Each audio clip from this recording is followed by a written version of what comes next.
Evening. Welcome to Fall Break at the Movies. So I'm looking to do a whole lot of movie going while I have the week off from work. So started off with this one, and not bad. Not bad at all. I'm not quite sure if I liked it. Well, that's not the right word to say, because I did like it. I thought it was entertaining. I thought it was well made, really well acted. I just don't know if it connected with me, at least, as much as maybe it could have. Wow, there's a lot of people leaving the theater. I didn't think there were that many people inside. But overall, a fairly good film. So for those who don't know, and this is for younger people, this is something like this happened even before I was born. So everything I know about it is, second, third, fourth hand. So this was a pretty big deal in the 70s when, the premier female tennis player, Billie Jean King, got the name mixed up, played one of the premier male players in Bobby Riggs, and it was a whole circus, and a whole big thing, and that's literally where the title of the film comes from, the battle of the sexes, this whole thing about, men being better than women, and it's seen as this big turning point. In retrospect, seen in this big turning point of, women's liberation, and also to a little bit lesser extent at the time, the LGBTQ community, getting a big kind of push from all of this. So this movie takes us kind of through the things and the events and the kind of domino effect that happened to kind of bring us to this point. And one of the things I thought I didn't like about the film at first, because for a while it feels like we're just kind of meandering around, I felt like through interesting material, but it felt like I was, you're waiting for it to kind of get to the battle of the sexes as advertised in the, by the title. So for a while it felt like we're just kind of going through a lot of extra history that we didn't need to go through until, I kind of realized that no, what it's kind of showing us is that this didn't just happen. There was a series of events that, like I said, like a domino effect, kind of started here and ended up all the way over here. It was trying to show you some of the things that led up to it. Some of them would have made really interesting movies in their own right. There's one of the first big plot points is, and I never knew this, I thought this was a really cool story because it really lines up with my one of my big tenets in life. So Billie Jean King, and finds out she was working for the the recognized tennis league. I don't know what the hell they're called or whatever. I don't follow tennis. And they were getting ready to do this big tournament, and the women's tournament purse, the prize money, was like almost 4 times less than the men's. And so she basically told them to go fuck themselves, and she said, I'm going to start my own tournament, and grabbed all the women players in there, took them out, the main tennis league there, kicked them all out, and they said fine, and they went out, got their own sponsorships, put on their own tour, and did it for themselves. And I never knew that. That's a story I never heard, and I'm like, that is fucking cool. That is awesome. And it's like, I kind of wanted to spend a little bit more time with that whole story. Like, how did that happen? Like, what was all the, how did that really get going? Because that's cool. I've always been a big proponent of that. Is like, don't bitch about something, go do it yourself. Make it happen on your own, and and then you can turn around and tell everybody to go fuck themselves. So I had to do it. So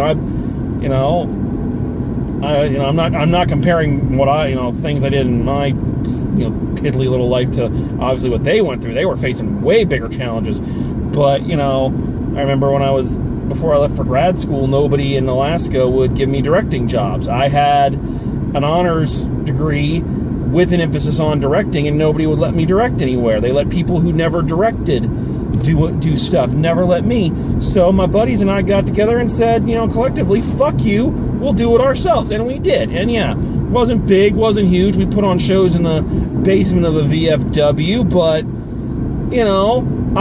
that's something that really gets me going, and I really like when you hear people do that. NBP for life, baby. So no budget productions for life.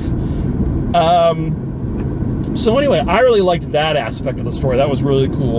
And like the whole thing was, again, just kind of showing you the steps that went through to kind of bring this whole thing into existence. A couple things I really liked about this movie. Number one, and just the way it's shot. I really like how it's shot kind of grainy. The whole film, it almost looks like the whole film is like a piece of old, footage. I don't know if that's just kind of how it match up a little bit with, I don't know if they used any actual footage from the game. I don't think they could, because none of it would have been in color, or at least not even that vibrant of color, especially. But I don't know, the look and feel of the whole film gave it a vintage kind of feel. I liked that. I also really liked, and this is something that just kind of with history pictures, and especially pictures where you're talking about an oppressed group, any oppressed group fighting against, the establishment that's kind of, keeping them down. I'm sorry to speak in cliches there, but what tends to happen, at least for me, one of the things that kind of, make me do, is that it seems like there's very clear division of who are the good guys and who are the bad guys. That the one side is purified, the other side vilified. And what I like what they did with this film is that, one, they didn't make Billie Jean King out to be a saint. They made her out to be a real person with real problems and flaws, and, going through difficult issues, not just of being the face of kind of women's liberation to no small degree, but also dealing with her own sexuality. She cheated on her husband, and they didn't try to whitewash that. I would have liked if they would have shown a little bit more that she felt a little bad about it. But I appreciate that they didn't try to make her out as this perfect be-all and end-all of existence. By the same token, now I don't know the real Bobby Riggs. I don't know that much about him. I know what I've heard about him, and you hear about him that he was kind of a jackass and all that.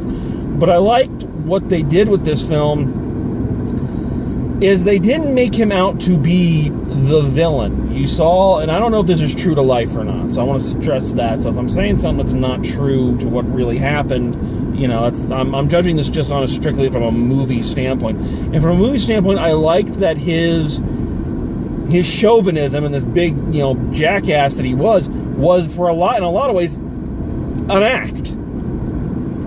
That, yeah, maybe he felt that way, because a lot of men felt that way back then. A lot of them still do. But I like that the way he's portrayed in the movie is more, he saw an opportunity. He was always a gambler. And he said, I'm going to get all this publicity if I act a certain way, and people are going to pay attention to me. And, he was treated more like almost like a pro wrestler. That it was all about the pageantry and all about the showmanship. And in a way, and they dealt with him a little bit in the issues he was going through too. The only thing I will say is they dealt with his issues a little bit more comically, like none of them bothered him or anything like that. And I think maybe we could have seen that maybe he wasn't always the clown and that real things did get to him. But I think they did it more than a lot of films would have. And so because both characters are coming from understandable places, and the one guy treating it like a joke, even if he's not an out-and-out villain, the one guy treating it like a joke and the other person taking it just so seriously and understanding why both of them are going that way, I think it made the film more interesting and more compelling. And, yeah. Other thing I really like about this movie is that kind of across the board, the acting is pretty top-notch. I can't say yet if this is like one of the best acted films I've seen all year, but it would definitely be in contention. I think everybody does a really good job with this.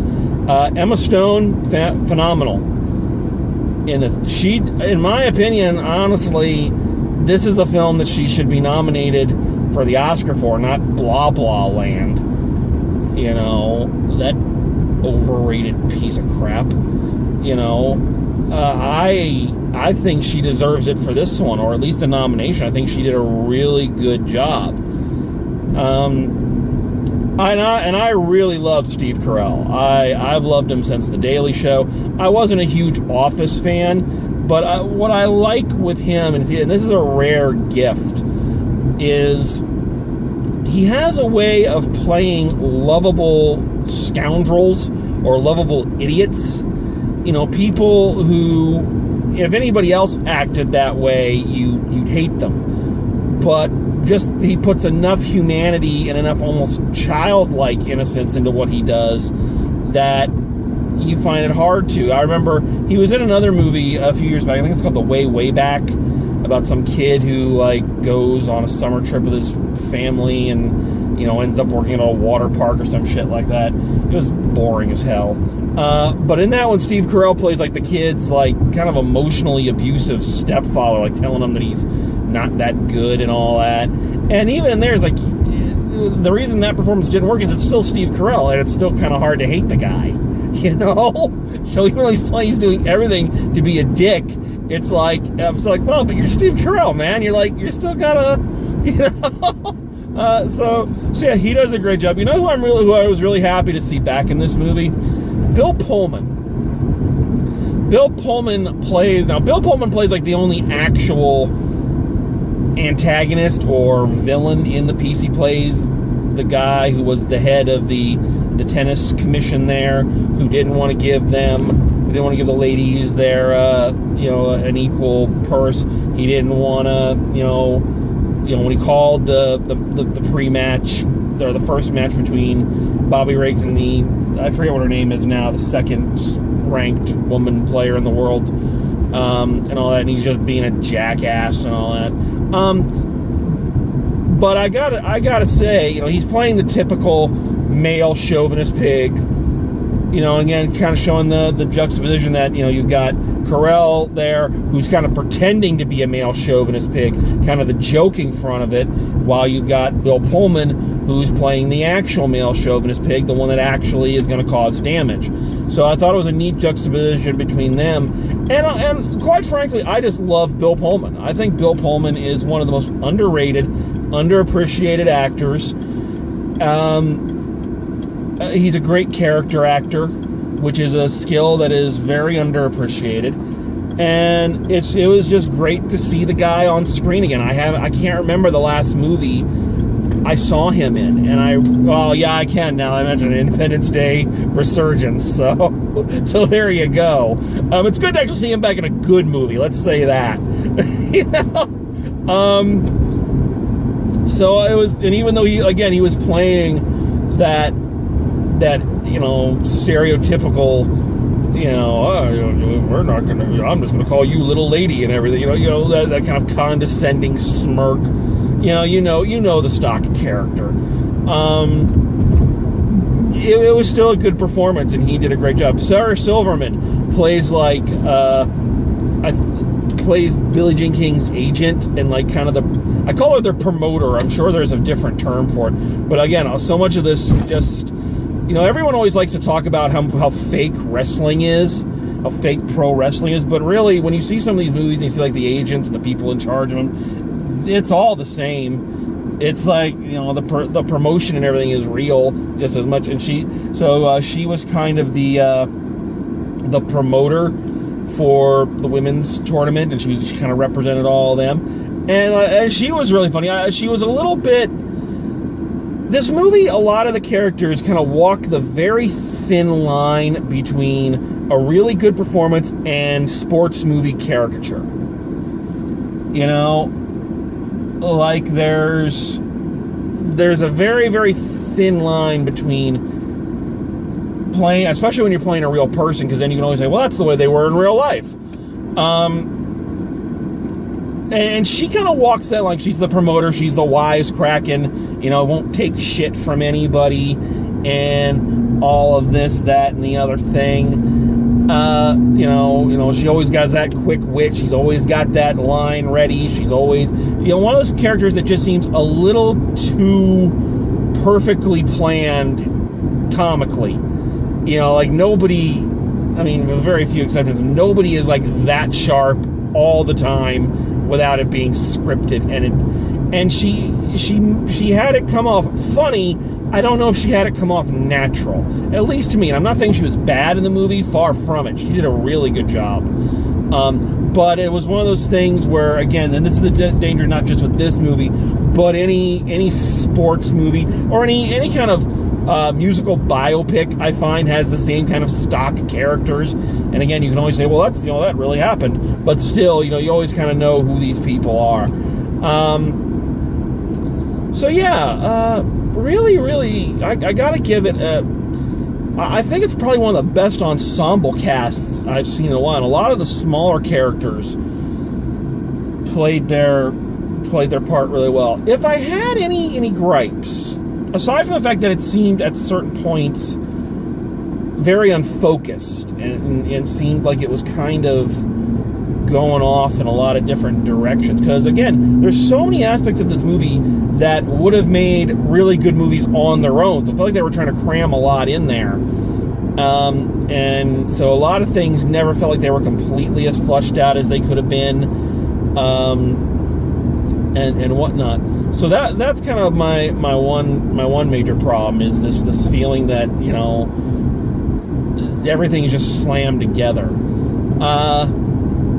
There's only two other issues I can think of. Number one, and this is not its fault, I've seen so many movies based in the 70s that every time I see one, the soundtrack is now a cliche. It's the same goddamn songs every time. It's like, oh, it's a 70s movie. Of course this song is in there. Like you could replace this soundtrack with any soundtrack from any other 70s movie. I don't know why that annoys me. I guess it's just because, again, you've heard it so many times. And you start thinking to yourself, were there any other fucking songs in the 70s? I know these were the popular ones, but were there other songs? Because, I'd love it if someone just changed the track. Anyway, so there's that. The only scene that did not work for me, and I think maybe they were trying to show it a little bit more from Billie Jean King's point of view and how it felt to her, and you can kind of see that in the way it's shot. When Billie Jean King first meets the woman who would become her lover, I can't remember the character's name, but the other woman was a hairdresser, okay? And she first meets her when all the female tennis players are all getting their hair done, and her soon-to-be lover is, like, doing her hair. And it's shot in this weird way where, like, she's touching her hair, and she's leaning in and pressing her face against her hair, and leaning in almost like she's sniffing her. The whole thing is, like, shot very intimately, and I think maybe they're doing that to kind of show what's kind of going through Billie Jean King's mind as she's feeling this woman touch her, and I don't know, but to me it looked just really awkward. Like if I was sitting there next to her and watching this hairdresser like sniff her hair and press her face up to her, and I'd be like, what are you doing there? Not just because it's two women, but because that's, it's kind of weird for someone you've never met and don't know to be doing to you.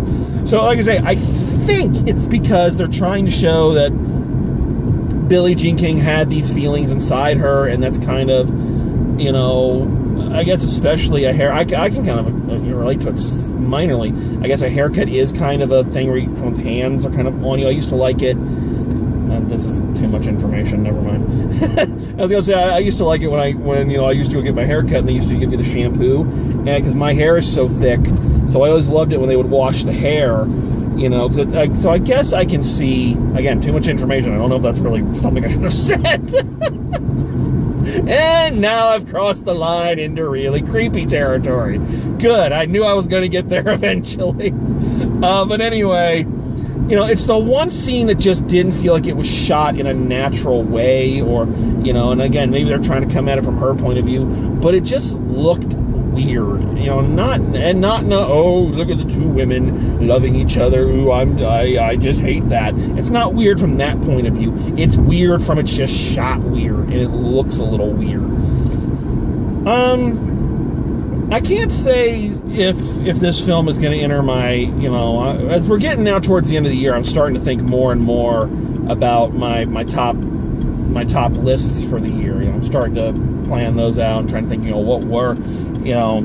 So I don't know if this one is going to be in that top 10 best pictures. And I'm not quite sure why it wouldn't. It's just, I don't know. It wasn't as, again, maybe it's just because I've seen so many pictures about, you know, women's lib, and I'm not downplaying them and saying you shouldn't have them. I'm just saying I've seen a lot of them. I know kind of the message. I get it. But this was a really good one, and I don't know why I kind of still feel a little distant from it. I'm not sure. Maybe after some reflection, maybe if I see it again, maybe. So I don't know if this one's going to make my top 10 list. But what I do know is that an interesting movie about an interesting event at an interesting point in history with definitely some of the best acting I've seen all year. So even though I can't say if this one's going to end up on my top 10 best pictures list for the year, I've got to say you need to check it out. I think it's a good film. I think it's yeah, the writing, the directing, everything in it is done pretty well. And in the moments where it's not done really well, it's at least done competently. You know, you never feel stupid watching it. And again, I like that it doesn't take kind of the easy outs that a lot of movies about these type of situations can. I think it had the balls to kind of handle things a little bit more evenly, which I always think is always more interesting, at least dramatically. It could also have something to do with, as a white man, I'm always the villain in these things, so, you know, maybe I like the idea that it wasn't as, you know, one-sided. But yeah, I would be really surprised if Emma Stone doesn't garner another Best Actress nomination for this. I think she did a really great job. Steve Carell did a great job. Just good film. So you're looking for something, you know, you need kind of that Rocky story to cheer for. I think this is a good one, and I think I think it did everything it wanted to do and did it really well. So this is just the first of several films I'm going to be seeing this week. I've got it planned out. I might have a guest join me for one of them later this week. So I want to be seeing you real soon. So until then, drive safe, and I'll see you at the movies.